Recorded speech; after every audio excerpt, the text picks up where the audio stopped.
என்னோட ஃப்ரெண்டோட தம்பிங்க. அவன் வந்து என்கிட்ட பேசும்போது சொல்றான், "ஆனா நான் வந்து லவ் ஃபெயிலியர்ல ரொம்ப மனசு உடைஞ்சு போயிருக்கேன். வாழ்க்கையே எனக்கு வெறுத்துருச்சு.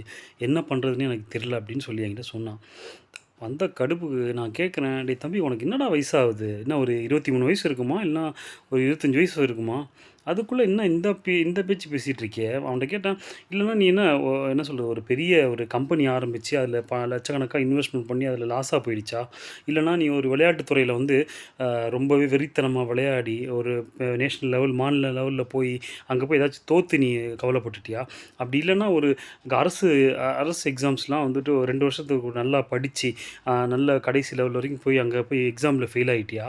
அப்படி இல்லன்னா என்னைக்காவது நீ ஒரு நாள் சாப்பாடு இல்லாம, வீட்ல சாப்பாடு இல்லாம என்ன சொல்றது? ரோட்ல நீ தனிமையா நீ இருந்திருக்கியா? வேலைலாம் இல்லாம தனியா ரோட்ல இருந்து கஷ்டப்பட்டு பார்த்துருக்கியா? அந்த வலினா உனக்கு என்னன்னு தெரியுமா? இல்ல என்னைக்காச்சும் உன்ன பெத்தவங்க உங்க அம்மா, அப்பா யார் முன்னாடியாச்சும் உன்ன அசிங்கப்படுத்தினா அவங்க சும்மா இல்ல அசிங்கப்படாம இருக்கிறத பார்த்துருக்கியா? அப்படிங்கும்போது அவன் சொல்றான், "இல்ல சார் அந்த மாரிலாம் எதுவுமே அப்போ ஒரு மண்ணாங்கட்டியுமே நீ பார்க்காம உன் லைஃப்ல எவ்வளோ அழகான லைஃப்ப வாழ்ந்துட்டு இருக்க. அதாவது லவ்வுங்கிறது வாழ்க்கையில வந்து வெறும் பார்ட் ஆஃப் த லைஃப் தான்யா. அத நெனச்சுக்கிட்டு நீ உன் வாழ்க்கை இருக்கக்கூடிய இன்னும் நீ எவ்வளவோ பார்க்க வேண்டியிருக்கு.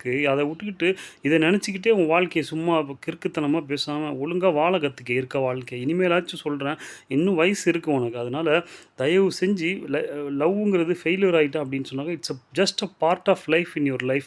இன்னும் நம்ம லைஃப்ல எவ்வளவோ பார்க்க வேண்டியிருக்கு. அதனால ஒழுங்கா வரக்கூடிய காலத்த ஒழுங்கா அனலைஸ் பண்ணி, தெளிவான முறையில வாழு. உனக்கான துணை உன்ன கண்டிப்பா வந்து சேரும்.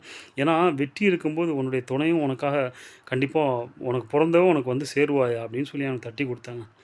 ஸோ இதான் புடிச்சிருந்துச்சுன்னா, இல்ல ரிலேட் ஆயிடுச்சுன்னா, அப்படியே நீங்களும் ஷேர் பண்ணுங்க. Thank you.